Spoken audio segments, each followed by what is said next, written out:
What if I told you the first time I trusted my gut was as a freshman in high school in the middle of a Sephora? Welcome to the Trust Your Gut podcast.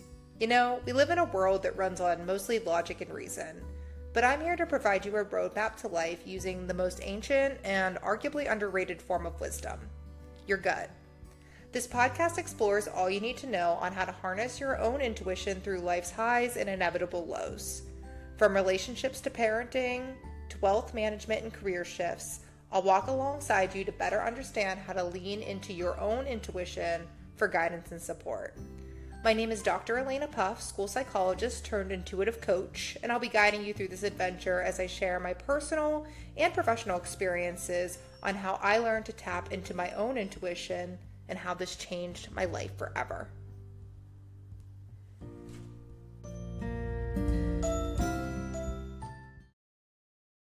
Hello, everyone, and welcome back to the Trust Your Gut podcast. I'm Dr. Elena Puff, going to be guiding you through today's episode. I am so happy and grateful to have you here today. And a special thanks to everyone who has tuned in along the way, the first couple episodes in this podcast series. Thank you. Thank you for all the positive feedback and the support and encouragement as I pursue this endeavor. So last episode, I talked about how I discovered my body. I was living below my neck finally. And before I jump into the continuation of that story, I wanted to do a quick sidebar here. You know, I've been talking to a few colleagues over the last few weeks, all who are interested in creating something. Maybe it's a podcast or a series or a blog, whatever it may be. They're interested in using their creative aspects to produce something. Yet all of them are feeling impaired in their ability to actually execute it. And it's this theme that's coming up over and over again. So I don't know if anybody out there needs to hear this, but I just feel obligated to just begin today's episode with this point. When I decided to create this podcast, I pushed up against so many internalized things within me around not feeling good enough. Like, who wants to listen to this? I pushed up against perfectionism of like, I don't want any filler words in it. I'm going to edit it over and over and over again. The video audio recording needs to be seamless. A lot of things came up for me. And while that was challenging, it's absolutely necessary for personal growth. We're always going to have excuses, valid ones, many of times, for why we can't do something. And if you're seeking to create something and you're coming up with these types of excuses of like, it's not in a place where I can publish it, or, you know, who wants to listen to this, whatever it may be, that means you're on the right track. You know, Nike was onto something when they said, just do it. So, you know, I think, again, things that come from our heart, our passion, our living testimony, they're layered in a level of vulnerability where there can be a lot of resistance in putting that out to the public. However, if you're feeling called to do that, there's a reason. There's a reason because there's somebody out there who is waiting to hear from you. And if you are spending all this time editing your episodes or editing your blog or editing your socials, no one's ever actually going to see it.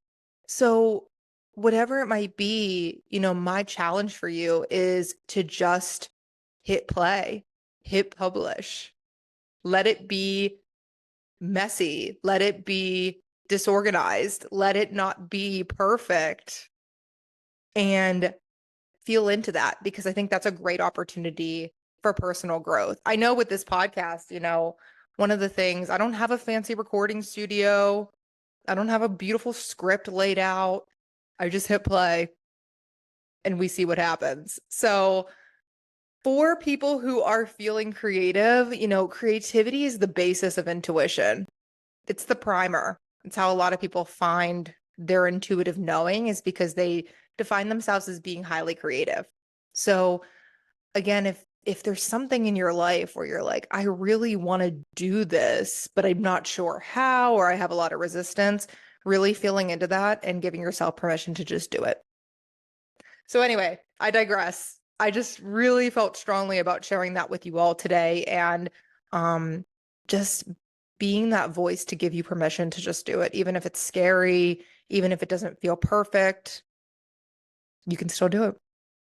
Anyway, so transitioning here, I wanted to pick up on my story today because today actually mirrors that conversation in the sense of transitions, of doing things even when not all your ducks are in a row, so to speak, and talking about this next stage in my healing journey, because this, folks, is an important one. You know, one of the things that I think I've talked to clients about and also close colleagues is that when you are a self-healer, when you are doing this work on your own time, nobody talks about how you have to keep up with your regular, ordinary life. You still got to go to work every day.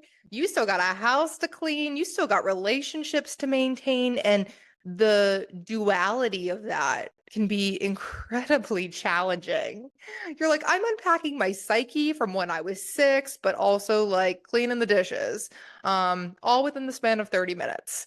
And so the shift between that can be really challenging for folks. And I want to just explicitly note that at the outset that, you know, this work is hard, but like unfortunately most of us don't have the resources or the privilege to go to like Costa Rica to some sanctuary for a month. It's just not feasible for most folks. And so if you can do that, great. But if not, like the rest of us, you know, you're gonna have to maintain some semblance of normalcy. And I use air quotes because life does not stop.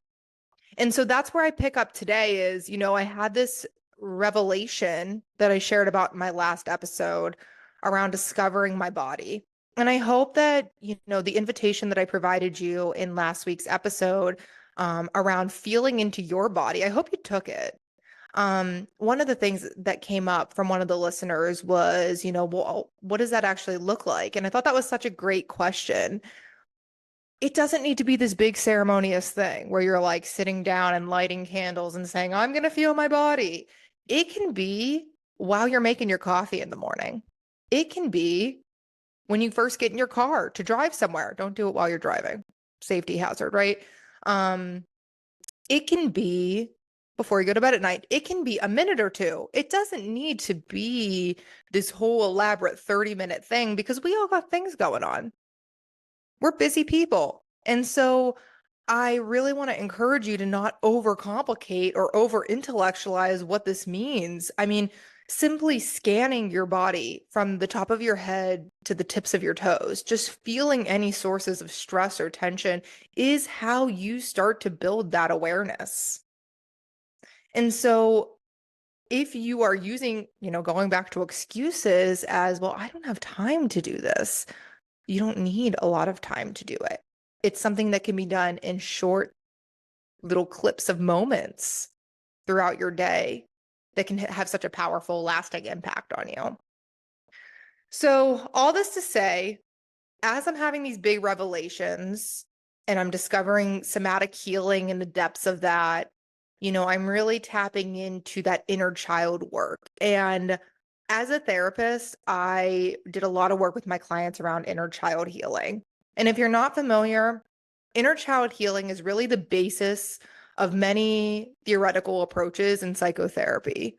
It really allows clients to go back to their early years, 0 to 7 age range, where a lot of things are formulated, in your early development around your belief systems, the way you approach relationships, the way you navigate regulating your emotions. A lot of elements can be traced back to this very early time in development. And so for a lot of clients, we recommend that they start with that inner child healing to begin to understand and unpack those.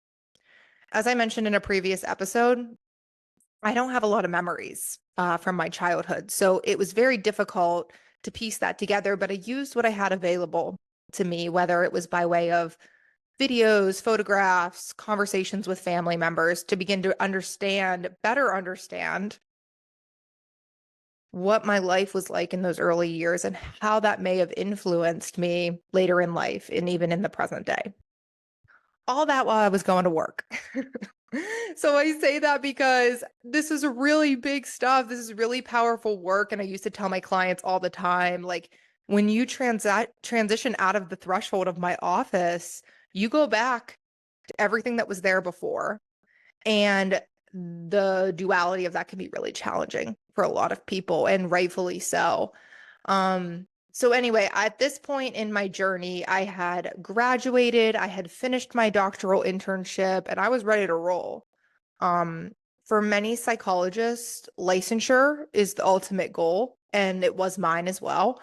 To go ahead and enable me to open my own practice to serve folks in the community. So in order to get licensure, it was recommended, or not recommended, it was actually required, to pursue a postdoc position. So to get additional supervised hours, in case a PhD wasn't enough, right? So I went ahead and applied for a postdoc, actually back in public schools. And this was a shock to my system because when I left public education back in 2018, I really never had the intention of going back. Public education, I didn't speak about this in the beginning, but working in schools had a field day on my nervous system. It had a field day, meaning I was a wreck in schools. I didn't have the strategies back then to properly insulate myself, but being hyper empathetic, I absorbed all the emotional energy in a school from adults, from kids, from families, from everywhere in between. And it fried me. I developed an autoimmune condition. I was miserable. I had terrible TMJ. I just, there were so many things that deteriorated during that time, and was one of the large decisions why I left and decided to pursue my doctorate. So the idea of going back was pretty wild. However, there was a position that became available. It was not a traditional school psychologist position. It was really focusing on psychotherapy with kids with severe and behavioral and emotional needs. And so I decided to take a gamble on it because, it was a good paying job. It gave me my hours. And I thought, now that I made this discovery of my body, essentially, let's give it a try. Like, maybe it'll be different. And I wish in today's episode I could tell you that everything worked out perfectly and it was a happily ever after and like all that. But I can't make it that easy on us. It had to be a crazy journey to get to this moment. And so I began my position and it was business as usual, settling in. I'm very familiar working in schools. However, this was unlike any school I had worked at before because it was a lockdown building and facility. And as I got to know the kids who attended the school, I really began to deepen in my understanding of how trauma and generational trauma really can transpose these mental health difficulties onto kids. And I think one of the things that education and mental health needs to do a better job of is, instead of looking at these difficulties and thinking that they're internal to the child, as if they're the child's fault and they're like going out of their way to do these things, really understanding the holistic or external factors that are impressed on these children that enable these disorders. And so a lot of my job was educating my staff on, that dichotomy, and that many of these children were just products of what they've experienced. And I think the importance of that is deepening in our sense of empathy and support and patience and care and all the things needed to properly serve them. So I got to know the kids and, settled into my role, but pretty early on, I started noticing things in my body when I was at work. And it would be small, they would be the smallest sensations. But I knew that something was up. And so I talked with my supervisor, came up with strategies to, feel supported in this very often chaotic environment. And I knew that this was not sustainable for me. And I knew that because the symptoms that I had experienced back in my previous stint in the schools were returning. And that scared me. I was not the same person as I was back in 2018. In fact, I had completely changed my life in a lot of ways. When you return back to a familiar environment and expect something different, this, folks, is the definition of insanity. So I was piecing together that although I was making these changes, going back into this environment was incredibly harmful for me. It was harmful for my nervous system. And as I was becoming more aware and more attuned to my nervous system, going back into this environment was incredibly harmful. So Thanksgiving break rolled around and I was doing a lot of soul searching of like, what do I do? Like, I don't know if I can make it till May or June whenever my contract ended. Like, I love these kids.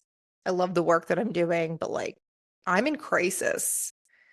And I really prayed about it and I really sought guidance from people close to me, colleagues, etc., of what to do. And the decision came through early in the morning one day when I woke up. It came through very loud, like this internal voice spoke to me. I now know that was my intuition. And it said, "You need to leave." And I was like, "Leave my kitchen? Like what? You need to leave." And the reason that I needed to leave that job was because the children who were going to school there needed somebody, they needed a school psychologist who was regulated. And what I realized was I was not that. I was very dysregulated in that environment. And even with the resources that I had available to me, I could not do that for them. Now, up until this point, I had never quit a job ever, like ever, ever, ever, ever.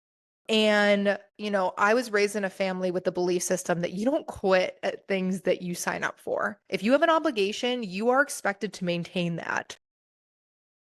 So the idea of quitting mid-school year basically heightened my anxiety to a degree that I had never felt before. I felt like if I quit, I'm letting everyone down. I'm letting myself down.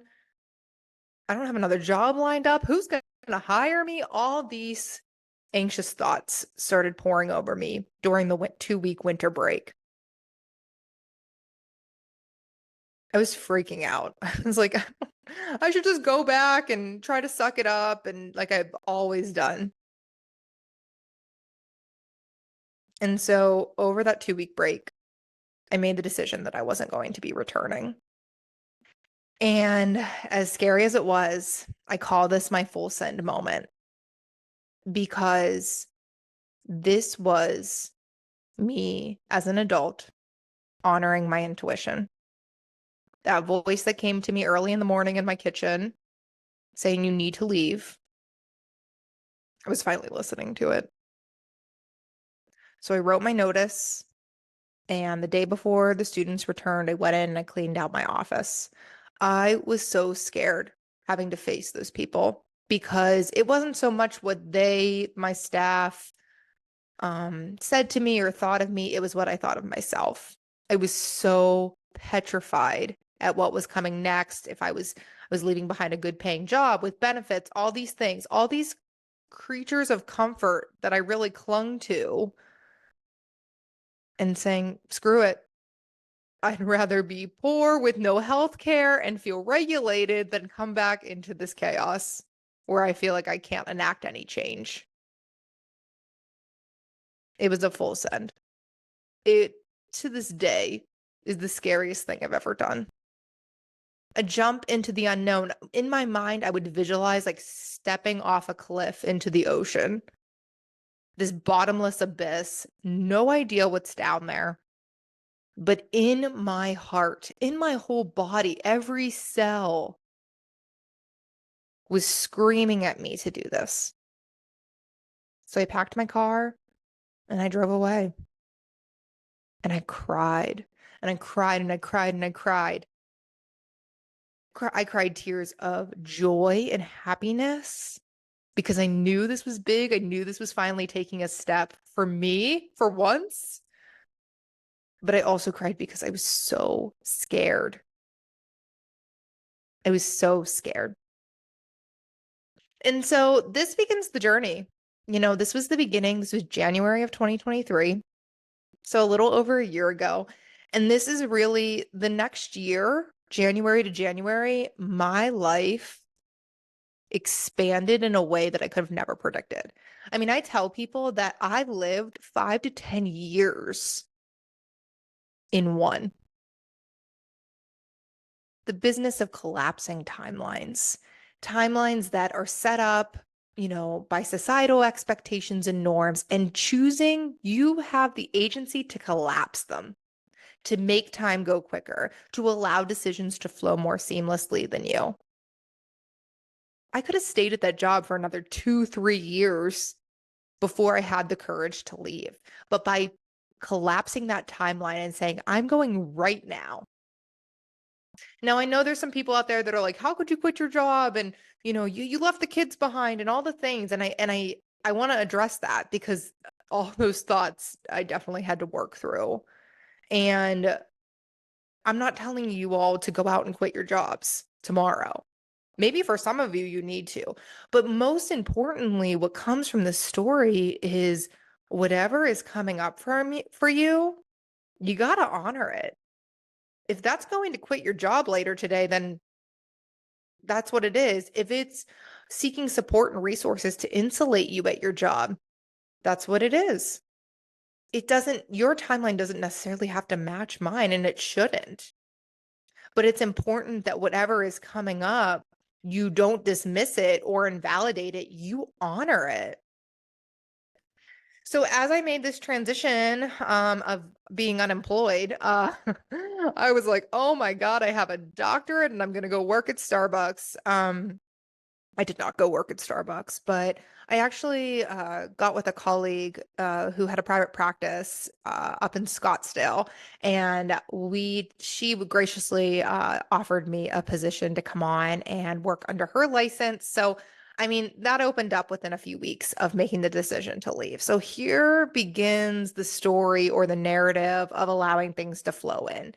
That by releasing my grip on things that I could control in my life, I enabled things to start flowing to me.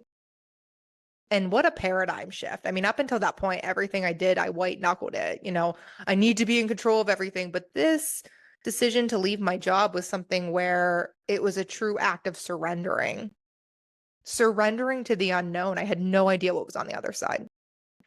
So I began working in private practice, seeing clients, and it was actually a beautiful position. I was able to get out and network and start building relationships in the community to procure clients, and just got such rich experiences. And, this position allowed me the spaciousness in my life. It was not a traditional 9 to 5 that I had always worked. It enabled this spaciousness in my life to start tapping into the creativity that I referenced at the beginning of the episode. I made a professional Instagram account, started making reels. I had never made a reel in my life. I didn't even know how to. But I was allowing myself the space and the grace to pursue things that I otherwise never could or never could. I probably could, but I couldn't allow myself to see that. And so there was a lot of joy during this period. I was also very concerned about running around with no health insurance and not making a ton of money, but I was content in that moment. And so I did that for a few months and just got connected with some of the most beautiful families in the area and was doing some really great work. And I decided in April of last year that I wanted to pursue getting a coach. And, I've extensively talked about my relationship with talk therapy. I had found my own magical connection into linking somatic healing with careful reflection. And I wanted to try something different. And so I was actually connected with a woman who did business and spiritually led coaching for women. And I was like, oh, this seems cool. Like, I think this would really help me, make this transition after I get licensed, etc. And so I remember meeting with her for like a discovery call, a consult, and you know, it, it was divinely put because, one of the things is I have a very strong personality. I have like this strong presence, which I now have learned is largely a coping mechanism. But when I was in talk therapy, like especially being a therapist and having a background in psychology, I used to do laps around most people. Like I would talk my way out of anything. And it was interesting when I met my coach, I finally met somebody with a stronger personality who was not afraid to check me at the door. And that is absolutely what I needed at that time in my life. I needed somebody to check me because in my mind, I'm connected to my mind, body, spirit, and all these things. And like I was low key lying to myself and on about a lot of stuff, and over intellectualizing things rather than actually feeling them. Can anyone else relate to that? Um, I'm sure that's not just me. And it was really having someone with a background in psychology.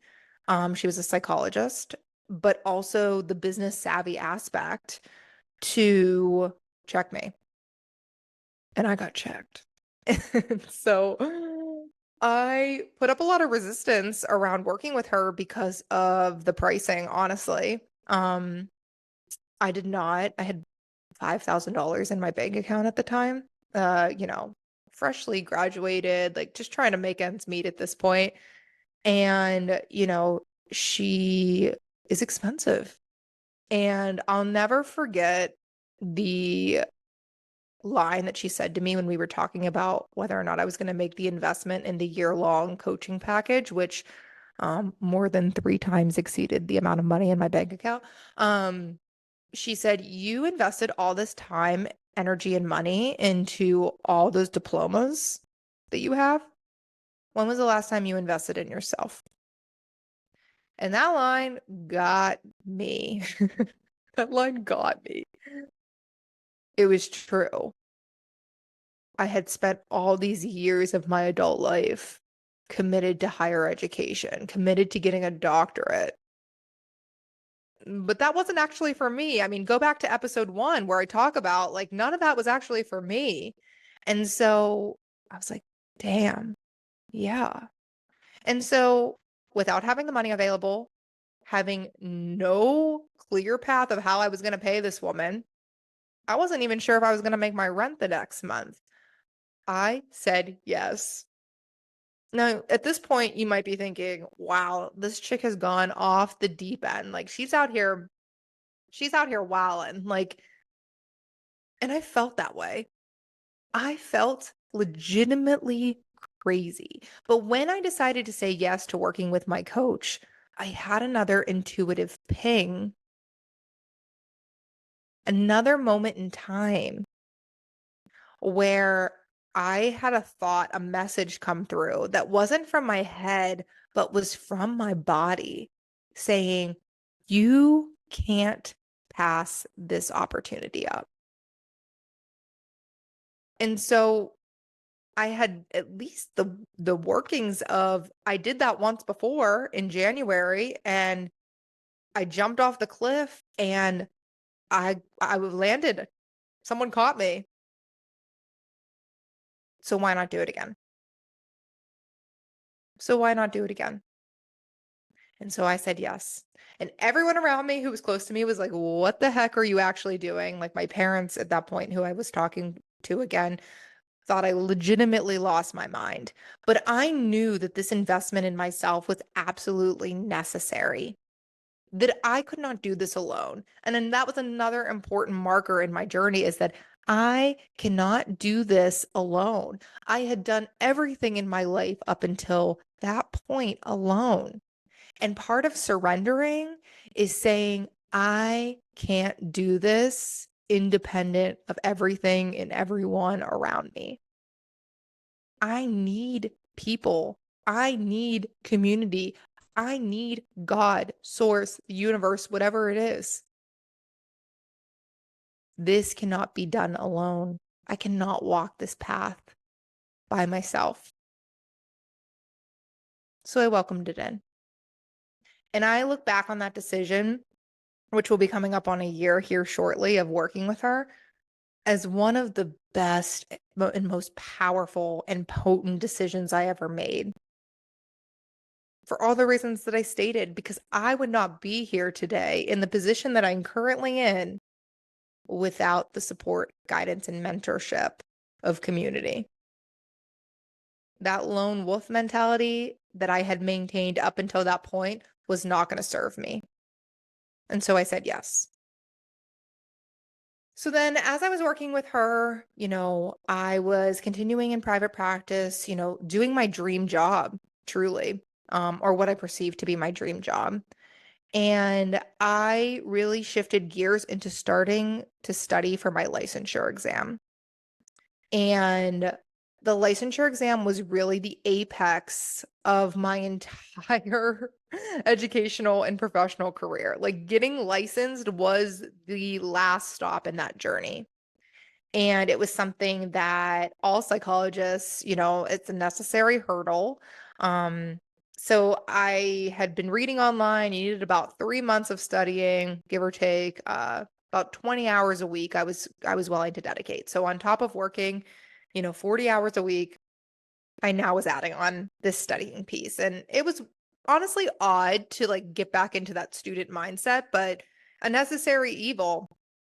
And, this licensing exam is another example of systems that are put in place to block people from taking this next step in their professional journey, because the psychology licensure exam it measures all areas of psychology, including like organizational. There's elements of like forensic and stats and things that, like, for me personally, I will never use in my job, nor did I ever take a class on it. So like novel material. And of course, the licensure exam is not like this easy, plain stated thing. It's very nuanced and complex. They set it up and design it so that people fail it. And I knew this was going to be a challenge. It was something that I was nervous and worried about since basically I had went back to school for my doctorate, because I'm not a strong test taker. SAT, ACT, GRE, I'm just talking acronyms at this point. All those standardized tests that I had to take across my educational history, I didn't do well. It just wasn't a good capture of my intelligence, which if you Google it, it's not a capture of most people's intelligence. And so, I really felt a lot of resentment for having to be put in this situation again. But, I was like, well, what else am I going to do? So I worked with my coach a lot in preparation for this exam of using my intuition to guide me through the actual exam. We did visualizations and all these things to make sure that I was properly insulated to go in there and take that test, unlike any test that I had taken before.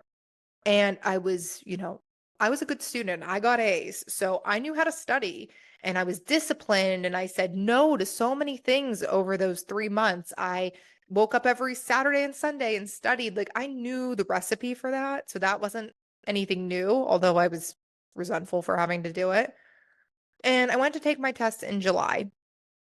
I did everything that I was supposed to. Isn't that interesting? Everything that I was supposed to. And I woke up for the exam. I was so anxious and so nervous. And I went to the testing center and I took it. And I had my crystals and everything. I had it all like ceremoniously planned out. And I failed that exam. And not just by like a few points. Like I bombed that exam. Like to the point where it was like, did I even study?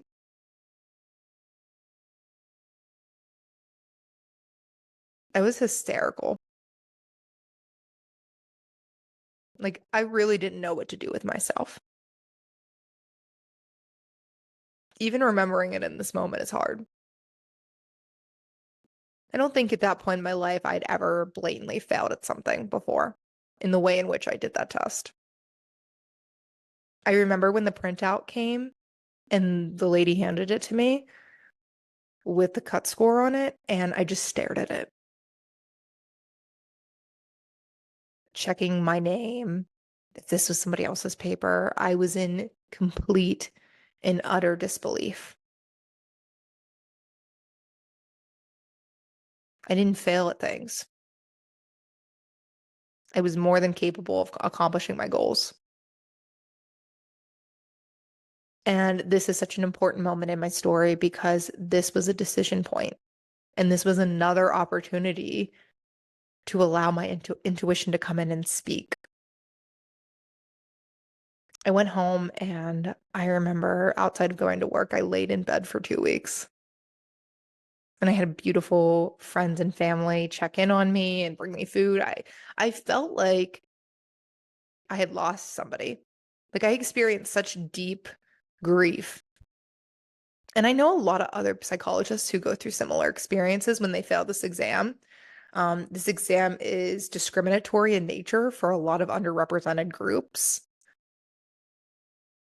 And I'm sure that they can identify with parts of this if you've taken this exam and failed it. I didn't know what to do. I didn't know how to move forward. And after 2 weeks, I went one night after work to sit down at my computer to start studying again. And I couldn't. I literally couldn't. So I talked to my coach about it, and she very, very plainly stated, Elena, you have one of two options. You take it again, or you do something different. Do something different. I wasn't even quite sure what that would look like. Do something different. We're going to leave you there today. So happy to share this part of my story. This is a big one today. And I really appreciate you tuning in, and next episode I am going to talk about that idea of doing something different with you all. But I am just so happy to be here with you all today. And thank you again for tuning in. Please feel free to comment, leave a review. This is a great way to help other listeners get connected with this content. And if you have any feedback for me, please feel free to reach out via social media to connect with me. I'm always happy to talk more about flow state, my business, and as well as share more about my journey or help connect you to resources. So thank you again for being here, and hope you have a great rest of your day.